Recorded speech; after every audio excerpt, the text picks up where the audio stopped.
10 Emmerdale spoilers, deadly attack, shock flashback and cancer devastation. Lives are on the line in upcoming Emmerdale episodes. Not only does Rebecca White remain missing, feared dead, leaving Ross Barton in turmoil and trouble, but Joe Tate is also left fighting for his life after a flashback to the past sends Graham Foster into a drunken and violent frenzy. Elsewhere, Lydia Hart faces bad news after a violent fall as doctors discover a suspicious mole that could be cancer, but she can't bring herself to tell Sam. It's not all bad news though.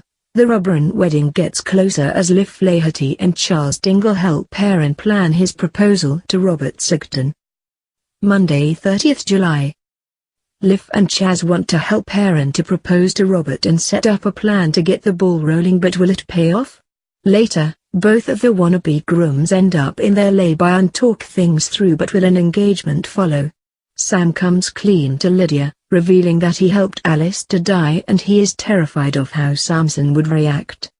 Tuesday 31st July. Hour-long episode.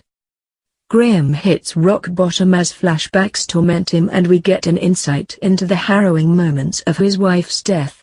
Afterwards, he gets drunk and lashes out at Frank before then viciously attacking Joe and leaving him in a bad way. Samson runs away when Sam reveals the truth about Alice's death, and when Lydia eventually finds him and tries to calm him down, he accidentally knocks her down the stairs. At the hospital, doctors spot a worrying mole, but Lydia covers her fears to Sam. Wednesday 1st August.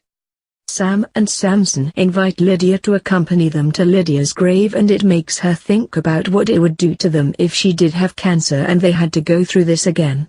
Sam becomes aware that she is hiding something. Ross wants more money and respect from Kane, while the aftermath of the previous day's events play heavily on Graham. Thursday 2nd August Part 1. Ross finds a buyer for the stolen cars and is hopeful of a payoff, but when Pete follows him, he realizes the depth of the trouble he is in. Rona then becomes involved, and before long, the police rock up. Will they be caught? Brenda has an idea while Paddy takes action. Thursday 2nd August Part 2. Bob agrees to hand over the cafe to Brenda but insists that he will need to have a small share of the profits. They make their deal, but Laurel is unaware. Elsewhere, Paddy explains to Rona that the locum has left the vets. Kane spots the unmarked police car and stirs Ross and Pete into action. Friday 3rd August. Paddy and Chas have a heart-to-heart about the future and decide that they want their baby to have godparents. Conversation then turns to who they would want as a godmother and godfather. Meanwhile, Laurel is the last to know that Brenda now owns the cafe, and Brenda takes pleasure in telling her.